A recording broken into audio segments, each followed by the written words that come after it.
Regan Cruz at isa po siyang OFW at seaman. Nirereklamo niya yung kanyang misis na nag-uwi daw po ng lalaki sa mismong bahay nila. Nahuli niya po ito sa akto noong January 5, alas 11 po ng gabi, dyan po sa Barangay Alapan, Imus, Cavite. Meron po tayong video, panoorin po natin. Okay. Eh, Richie, ano? Ano? Dito! Ano? May buwis dito ka! Artista mo ka dito! Ano? Ano? Oh, ito nga yung ebidensya! Ano? Akala nyo hindi ako supulpot? Ha? Ano? Ano? May buwis dito ka! Ano? Respeto! Ano? Ang tibay ng mukha ninyong dalawa? Ha? Wala ka bang bra? Yan ang ginagawa ninyo! On board ako! Ang tibay ng mukha mo! Ngayon, pararamdam ko sa'yo! Ako mag-iibas ng rehas! Ang sinasabi mo! Tama na. Ha? Ngayon, tapos ang diskarte mo! Ano? Ito lang, ebidensya to! Ayan ang pulis, oh! Oh, usasan nyo yan! Gusto nyo eksena, di ba? Hindi! Pulis yan! SOP yan! SOP! SOP! Sabi mo susunod! Sabi mo susunod! May kumplena tayo! Parawa ka na, ha? Ha? Bakit? Pati yan! Arestuhin! Pag-pray na po yung tao. Ha? Ano? Na ano? Ngayon, nahihiya ka sa anak natin nung ginagawa ninyo dalawa. Black. Ha? Tignan natin. Tama na. Nagula ka lang. Okay. Oh, pati ako nabulabog dun sa video. Very intense, ma-action. Nasa linyang telepono si Mr. Regan Cruz, isa po siyang seaman at siya po yung huli sa akto sa kanyang misis at doon sa kalaguyo ni misis. Sir Regan, magandang hapon po, Sir Regan. Magandang hapon, sir. Buti po, sir, na tiyempuhan nyo at alam nyo na sa mga oras na yon nandun si misis at yung kanyang kalaguyo. Bali, sir, naiiyak kasi ako pag naalala ko. Bali, nangyari dyan, sir, lahat na ng mga kaibigan ko, kapitbahay ko, nagsasabi sa akin. Okay. Tapos, dasal na lang ako, on board kasi ako Opo. nung nalalaman ko yun. Tapos, ang ginawa ko, sabi ko yung kasambahay ko na lang, sabi ko yun na lang ang tanging paraan ko na makita na malaman ko kung nasa bahay. Okay. Tapos, hindi ko, ngayon, nung pagkaputok Buti sir na nakuha niyong kakampi yung kasambahay ninyo. Malaking bagay yon. So, Malaking tulong bagay yun. talaga. Okay. Malaking bagay talaga yun. Tapos ang nangyari, December, dumating na ako dito, December 9. Opo. Tapos sabi sa akin, na mga December 24, may nandito daw sa bahay. Opo. Inisip ko, baka pakagat lang, baka malaman na nasa bahay ako, na nasa Pilipinas na po ako. Okay. Pero yung alote niya po, nakaset na po yun hanggang kung abutin ako ng January, may marireceive pa siya para mahuli ko talaga na nandito sila sa bahay. Ngayon, nung pagkahuli, nang sabi ng kasabay na hindi niya na daw kaya, nag-text ulit sa akin na nandito siya sa bahay. Pagka sabi ko, paano man nasabi? Sabi niya, sir, pag nalalaman na nandito ka, pumupunta na ng, aalis yan. Ang huling update nila, nasa Japan daw ako. So, hindi nila alam na parating po kayo. Ang pagkaalam nung dalawa, kayo po ay nasa barko pa rin. Opo. Hindi nyo pinaalam na ikaw ay papauwi. Hindi po pinaalam. Kasi, dahil lahat po, kasi on board ako, pinutok nila yung issue nila na may relasyon silang dalawa Okay. Tapos, parang pinapatay nila ako by social media. Yung pinupost nila laki yung halikan nila, anniversary nila. Pinapasama ang loob nyo. Oo, parang ang gusto sa akin, mabuwang ako sa on board. Masira ang ulo ko. Kumbaga, Alam niyo, garapala na po ito. Para may stress ka hanggang sa ma-depress ka at meron ka magawa sa sarili mong hindi maganda. Totoo niya, sir, nanginig ako nung nalaman ko yun. Hindi ako nagsasalita. Hindi ko alam kung ano tatrabahuin ko. Sabi, paano gagawin ko? Kapit na lang, sabi ko. Buti na lang may mga kaibigan talaga. Kadasal. Tapos hingi ako, sabi ko, kailangan ko kasi ang mga pinapost nila, picture ng una. Yung mga picture nila na nag-video call. Dasal ulit ako, sabi ko, hindi pwede to, hindi kaya to. Pwede demanda to, hindi kaya. Yung tagpo sila ulit na nagkahalikan na sila. Okay. So anong araw po yun, sir, yung natsyempuhan nyo sila na magkasama sa kwarto at nakapanty pa nga si Mrs. Anong araw po yun? Kailan po yun? Ang tanda ko lang, sir, basta January 5 yun nangyari. Kasi kinabukasan, birthday sana ng kuya ko. So pagkagaling po sa barko, dumiretso na agad kayo dun sa bahay nyo? Pagbaba ng barko? Di ba, dumating ako December 9, dumating ako, ginawa ko, nanahimik lang ako, nakiramdam muna ako. Hindi, wala silang kaalam-alam na nandito ka na sa Pilipinas. Opo, nandito lang ako sa Pilipinas. Hindi ako nagsasalita, hindi ako nagpapakaramdam. Okay. Hindi ko- Talagang gusto niyo sa matsyempohan. Oo, hanggang sa matyempo And then, yung kasambahay niyo po, nakakampi niyo, yun ang nagmamonitor at nagbibigay sa inyo ng info from time to time. Opo, kasi yung Okay. kasambahay namin din, sir, alangan, natakot din kasi minomonitor din nung dalawang yan. Yung mga galaw. Opo, lahat nung dinatnan ko yung bahay namin sarado, wala kang makikitang bintanang bukas, lahat ng halaman patay, hindi pwede magdilig kasi buorasan siya kung ano oras siya lumabas, babalik agad. Okay. So, sir, nung dumating kayo at natsyempohan nyo yung dalawa, anong oras po yun at paano kayo nakapasok? Meron po kayong susi na dala? Inakyat ko po yung gate namin. Okay. Tapos, ang alam ko naman po yung room nung ano namin, ng kasambahay namin sa baba lang. So, kinising ko siya. Kaya nagulat siya. Anong oras po yun, sir? Nandito ako sa Pilipinas. Anong oras yun? 11 po. Ng gabi? Opo. So, nag-over the backward kayo and then Opo. ginising yung kasambahay, tahimik lang, and then binuksan kayo ng kasambahay. Opo. Paano po nakapasok yung mga pulis? Nung pumasok po ako, sumunod na sila. Pinuksan ko na yung pinto kasi sabi ko, nagsumbong ako sa polis na sabi ko, nandoon ngayon yung yung may lalaki sa bahay namin. Kasama niya may kabit yung asawa ko, nandoon. Sabi ko, Sige, so sumama yung mga pulis. Ngayon, sir, yung sa kwarto, may susi ka rin, nabuksan mo rin. Kaya na... nakalak po yun kaya may tadyak. Tinadyakan nyo hanggang sa masira yung pinto. Oo, hanggang ngayon sira po. Okay. Now, eto ngayon, sir. Nadala sa presinto yung dalawa, pero pinakawalan din. Opo, wala pong nagsabi sa akin ng polis, hindi sila pwedeng i-detain kasi hindi sila pwedeng i-inquest, baka daw masayang kasi hindi naman daw sila magkapatong. Okay, sandali po, sir, ha? Sa puntong yan, kakausapin po natin si Atty. Gary Tungol ng ACT-CIS. Tingnan natin kung tama ba yung naging procedure, yung desisyon ng mga pulis na wag tuluyan, wag i-inquest kasi hindi na nakapatong. Atty. Gary Tungol ng ACT-CIS, magandang hapon. Yes, Sir Rafi. Okay, nakita mo yung video, pinadalan ka namin ng video. Yes, sir. Tama ba yung ginawa ng pulis at pinakawalan kasi hindi naman daw nakitang nakapatong, magkasama lang sa kwarto at nakapanty si Mrs. Although nabulaga sila, nagulat pareho. Wala raw kaso yon, sabi ng mga pulis. Gusto kasi mangyari ng police, Sir Rafi, is that magkapatong talaga bago nila arestuhin. But our law is, hindi na kailangan hintayin yung ganun, no? Hindi ganun kabastos ang ating batas, Sir Rafi. In fact, sa Rule 113, Section 5 ng ating criminal procedure, pwede mo nang arestuhin yung tao in the presence of a policeman kapag gagawa pa lang siya, kakagawa pa lang, or ginagawa niya mismo yung crime. Dito obvious naman, Sir Rafi, is the crime of adultery is either gagawin pa lang nila or kakatapos lang nilang gawin. Okay. Dapat dito, Sir Rafi, sinubject na nila sa isang inquest investigation yung kanilang mga naarestong tao. At doon sana i-determine ni fiscal kung meron bang probable cause. Habang hinihintay po yun, pwede pong sanang i-detain ng ating mga police yung mga suspect natin. And then i-inquest na.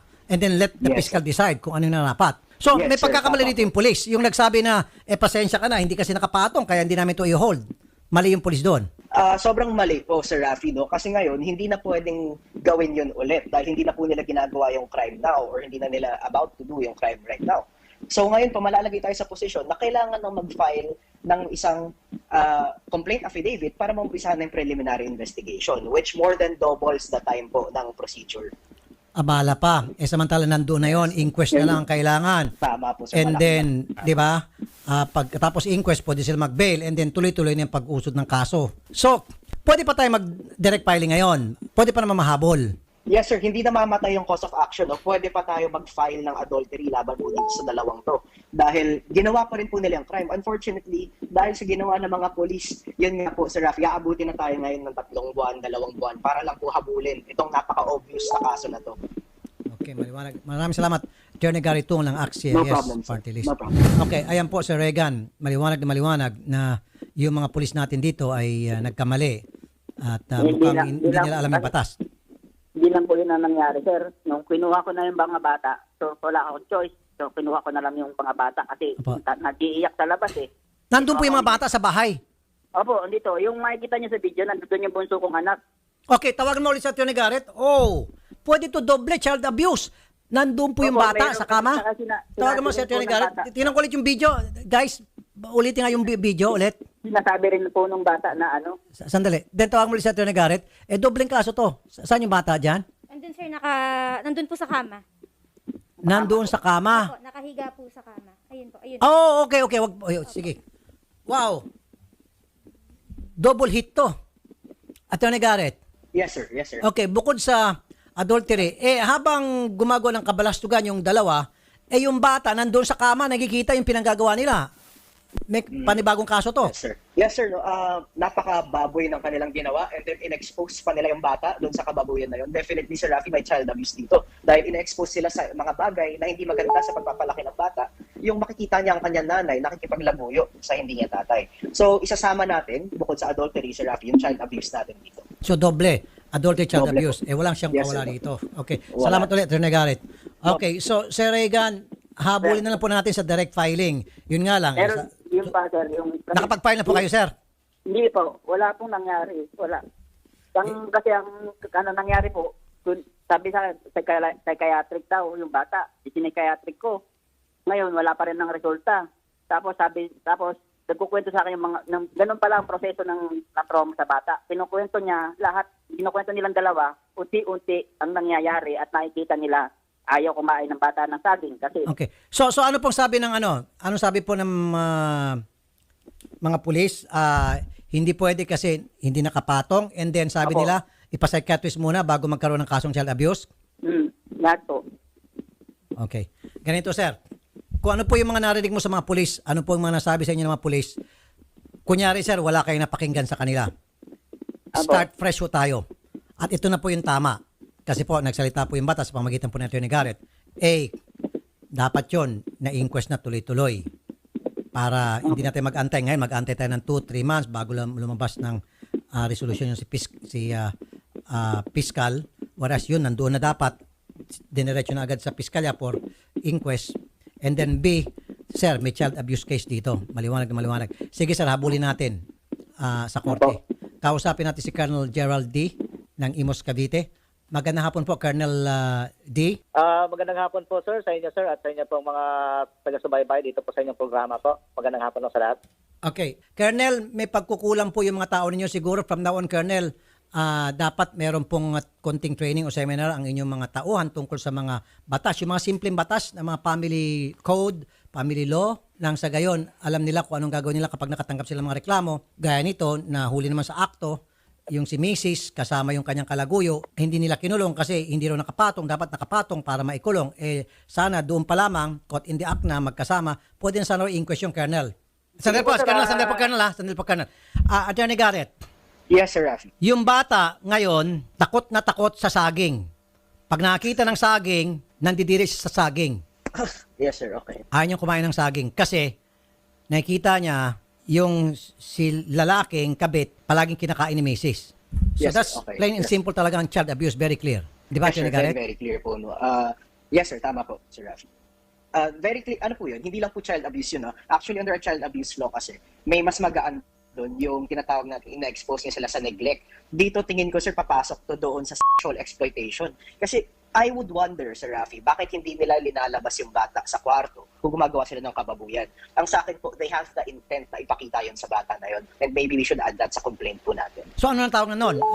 Ibang klaseng child abuse. Iba po, Sir Rafi, mas serious to dahil sinasadya mong i-expose sila sa isang sexual na scenario na ayaw po ng batas nating nangyayari. Okay. Thank you, Attorney Garrett. Colonel D. Yes, sir. Yes, sir. Okay. Na-caught in the act na po yung si Mrs. na kasama si kabit at hindi po in-inquest ng inyong mga tauhan. Bakit po, Colonel? Sir, tanungin ko po muna, sir, kung ano talaga yung facts kasi hindi ko po din paalam kung ano talaga yung side ng aking investigation. Kasi nangyari daw po yan ay January. So, kinakausap ko pa po yung time na yon kung sino po yung duty namin sa Women's Day o sa WCPC po namin. Pero Colonel, may video naman na nandun yung mga pulis na huli sa akto, na nandun sa loob ng kwarto, nagsalita na po yung batas pamagitan po ni Attorney Garrett Tungo ng ACT-CIS. Doon pa lamang very clear na merong adultery. So pwede nang gamitin sana ng ebidensya yung video na para i-inquest na. Ang sinabi raw kasi ng mga pulis ninyo, hindi naman nakapatong eh. Kaya hindi natin pwedeng kasuhan yan, pakawalan din natin.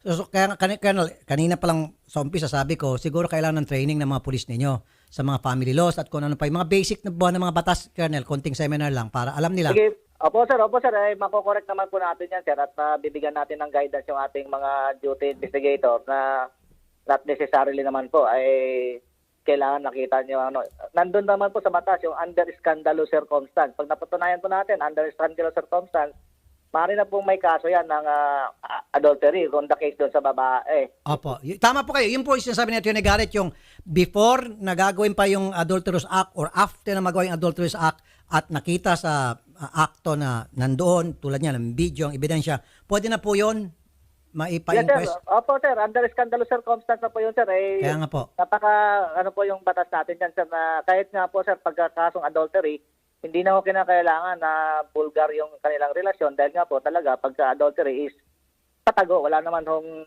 kasong gano'n na hindi patago. Opo. So, Colonel, asahan po namin na ipapile na po sa piskalya, direct filing, yung kasong adultery at saka child abuse. Kasi nga po, habang sila po yung nagsisex, itong si Mrs. at yung kanyang kabit, palagi yung bata sa tabi ng kama at pinapakita pa habang kinakain ni Mrs. yung ari ni kabit at yung bata ay talagang natutrauma na po, sir. Sige po, sir. Sige po, sir. Tutulungan po natin ngayon yung complainant. Pumunta na lang po, sir, sa amin sa station at alalayan ko po, sir, at mabigyan natin po ng lang action kaagad yung kanyang reklamo at kung mapatunayan po natin na nandun po yung may pagkakasala, ay alalayan po natin, sir, na may file kaagad, regular filing yung kanyang kaso po. Pero sir, don't forget yung pong mga taga-Women's and Children's Desk ninyo at i-seminar po kung may time. Sige po, sir. Opo, sir. Gagawin po natin yan, sir. At pagpapayuhan po natin, sir, na magtanong. Kung hindi sigurado, magtanong ho. At kung hindi alam, bawal mag-right lang tayo. Wala ho bang naka-standby sa inyo na taga-Public Attorney's Office na para mapagtalungan nyo po? Kasi dapat sa mga ganong klase, ang pagkakalam ko, tulad sa abroad, meron tinatawagan yung mga pulis na mga abogado para kumonsulta kung ano bang klaseng kaso ang pwede maisampa para kahon na kahon talaga yung isang suspect. Dito, sir, so sila lang po ang magde-decide kung meron bang kaso o wala. Ganun po ba yun, Colonel? Sir, minsan po, sir, nagre-refer po kami. Ako, sir, personally, pag hindi ko sigurado, nagtatanong po kami sa aming Chief Prosecutor's Office, sa aming City Prosecutor. At the same time, sir, may mga din kami sa PAW or sa ibang lawyer.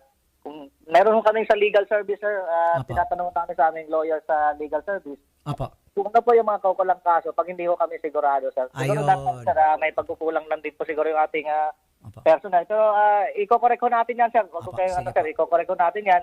Pag hindi ko tayo sigurado, meron nung kaming legal service na napagtatanungan din po, sir. Sobrang thank you po, Colonel Gerald D. Mabuhay po kayo, Colonel, sir. Thank you po, Colonel D. Sige po, sir. Babay po din tayo, sir. Salamat po.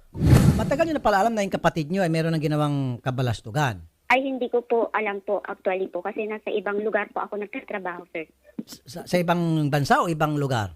Ibang lugar lang po dito sa Pilipinas, sir. Hindi nyo po nabibisit yung kanyang mga social media account kasi lantaran po ay pinagkalat na kalat po sa kanyang social media account at gusto niya ata ma-depress itong si Mister hanggang sa gumawa ng hindi maganda sa kanyang sarili. Pinangalandakan yung ginagawa niyang kabalastugan, kababuyan. Hindi nyo po na-monitor to. Nasaan po ngayon si Alma, ma'am? Bumalik na po dyan po sa Manila po para maghanap po ng trabaho, sir. Okay. Ano po trabaho ng lalaki, Ma'am Olive? Sino pong lalaki po, sir? Yung kabit po ni Mrs. Cruz sa pagkakaalam niyo. Ay, hindi ko po alam, sir, kung ano po ang trabaho niya. Wala po. Yes po. Walang trabaho. Hindi ko po. So, anyway, Ma'am Yes, sir. Olive, salamat po Yes, sa pagtanggap namin tawag. Magandang hapon po, Ma'am Olive. Magandang hapon din po and God bless, sir. Sir Regan, anong trabaho ng lalaki? Wala po. Yung kondo, wala akong alam sa kondo na kinuha yung asawa ko ng kondo. Tapos, yung sasakyan namin, inaangkin na nila. Parang wala na talaga, parang kung basurang tinapon. Ganun po nangyari. Yung kondo, hindi ko alam kung hindi ko alam, may kondo pala kami. Sinasabi niya, may kondo na tinutuloy. Sabi ko, ano yung saan yan? Nung nagtatalo kami, sabi niya, wala ka nang, basta. Tapos, nung bago sila maglantaran ng ganyan, ang ginagawa ni Alma, hindi siya umuwi 2 to 3 days. Iniiwanan niya. Kahit nung on board ako, ganun din ang ginagawa sa mga bata. Iiwanan niya. Okay. Walang trabaho din sa lalaki, sir? Wala. Sir, bali ano yan, sir, nung inalam ko yan, sa mga kaibigan ko, si Richie po, may asawa pong legal po yan. Oh. May anak po siya doon. Iniwanan niya yung unang asawa niya, nagkaroon siya ng asawa sa pangalawa. Okay. Sa pangalawa rin. Tapos may anak siya ron, 2. Ewan ko lang kung may pangapat siya o pangatlo si Alma. Okay. Sir, kailan kayo huling nag-usap ni Mrs. ni Alma? Nung kinuha ko, kasi po yung muntik na pong mahila sa akin yung sasakyan namin na EcoSport. Kasi kakala ko, bayad na. Yung pala, hindi din. Okay. Sir, ano na pag-usapan niyo po ni Mrs.? Nagpalit lang kami ng sasakyan. Wala ano pong napag-usapan niyo, Mrs. nung Sabi niya lang, haharapin niya naman daw kung ano yung kakaso sa kanila. okay, sinabi niya harapin Tapos niya. nag-text si lalaki daw na makikipag-areglo sa halagang 250,000. Wala siyang trabaho, baka pera mo rin yun, ipang-areglo, baka yung mga nahut-hut. Sir, yung kondo nga sir sabi ko nga sa inyo sir wala akong alam dun Dumating ang sulat dito sa bahay. Pinagbabayad kami ng 1.4 million. Ata yun? Okay. Magkano pong pinapadala mong pera kay Mrs.? 50 po. Kada buwan. Ano po yan? Accountant po yan. Ang sahod niya po, hindi ko pinakikialaman ng sahod niyan. Kahit piso ho. Ang magulang ko, hindi ko rin naman pinibigyan. Teka muna, bukod pa sa sahod ni Mrs., meron ka pa pinapadalang 50,000 Opo. kada buwan. Ang laki. Opo. Automatic po yun, sir. Tapos ang matitira nun, yun lang ang magiging saving ko. Pag may naipon pa akong dollar, pag umuwi ako, iaabot ko rin sa kanya yun. Lahat iniintriga mo. Entrega ko yun. Nako. Tapos pagka nandito ako sa Pilipinas, mag-try naman ako kasi ayoko maging pabigat kasi dati nawalan ako ng trabaho. Ayoko na maging pabigat, sabi ko. Ngayon, nagtitinda ako ng longganisa. Para, tulad yan, wala kami sampa. Last December pa. Kulang na rin. Siyempre, kailangan maging malakas ako sa harap ng bata. Laging nagagalit, lagi kami datasal na lang, kaya na ito. Okay. So, yung kasi ang kinasasama ng loob ko, yung ginawa sa mga bata, yung ipakita, yung may video pa nga daw yan, sinasabi sa akin ng panganay ko, may video yan na dati na Pwede raw ba natin makita yung picture ng Alma? Ayan yung si Alma. Apo. Ayan. Accountant po siya. Apo, accountant po. Saan po siya nagtatrabaho? Saan po siya accountant? Bali sa straight shooters po. Saan po? Straight shooters. Saan po yun? Saan po yung trade Sa shooters? Makati po. Ano po? Bali, ano po yun? Sa advertising po. Sa advertising, trade shooters, accountant po siya doon. Dati po. Ang alam ko po, nawala na rin po siya ng trabaho. Kasi may dumating din dito na na billing ng credit card niya. Isang araw, ang credit card niya is 220 plus ang sinisingil sa kanya. Malaki. Tapos, may nagsabi rin sa akin ng kumpanya niya na may 800 yata yun, o 500,000 yata. Sir, totoo ba ito? Sabi ng anak nyo, Daddy, mali yung time na paghuli mo. Dapat alas Opo. 12. Ganon, Daddy, kasi nakapatong yung lalaki. Alam na alam ng anak nyo. Sinabi po ng Opo. anak nyo yan? Opo, lahat po. Kasi nagpa-psychiatric to yung mga bata sa may NDI. Opo. Yung lang ang naisip ko kasi nagpunta rin ako ng PGH. Wala. O nag-ano din ng PGH, pero tawag lang. Yung sa psychiatric, pumupunta kami. Hanggang ngayon, wala pa rin yung resulta ng psychiatric. Sige, sir. Kami na po hindi diskarte. Kami po ang gagawa ng paraan para mapabilis po yung proseso. Yung pong mga sinasabi ng mga bata, hindi ko malunok. Yung inasabi niya na, Daddy, naghahabing pan sila sa sala, kahit nanonood kami, sa kwarto, sa banyo. Lahat po yan, detalyado. Tapos nakita niyo po ba yung picture na nagkikising sila? Opo. Inamin sa akin po ng bata na yung bata ang kumuha ng picture na yun. Yung anak ninyo, ang inutusan niyang kunan sila ng Opo. picture ng kabit niya habang naghalikan. Opo. Tapos nakita Ang niyo kapal din po naman ba ng dyan mukha yung... nitong babaeng to. Saka sinabi din, saka sir, nilantad din nila yan.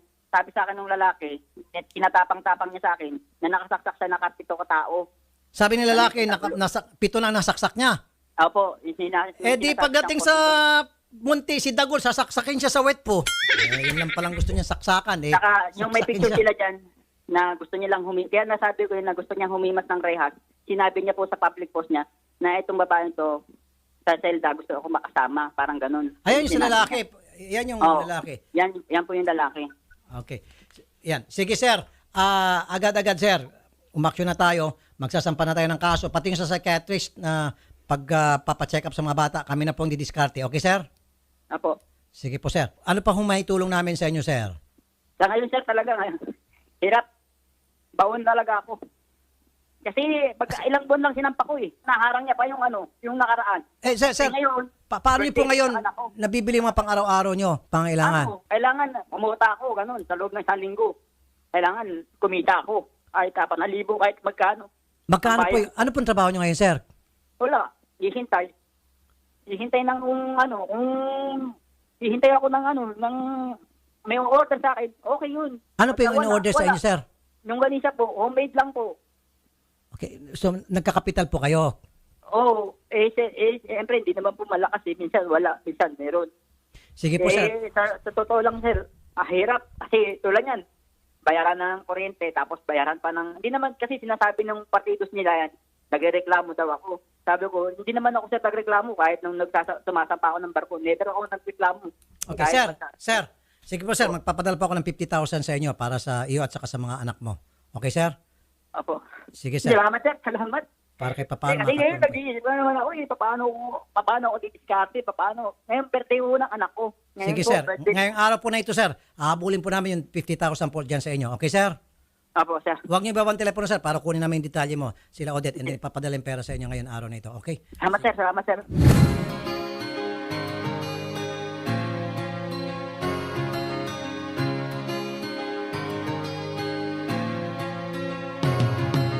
Sir Rafi, maraming salamat po. Natanggap ko na po yung 50 mil na pinadala ninyo sa akin.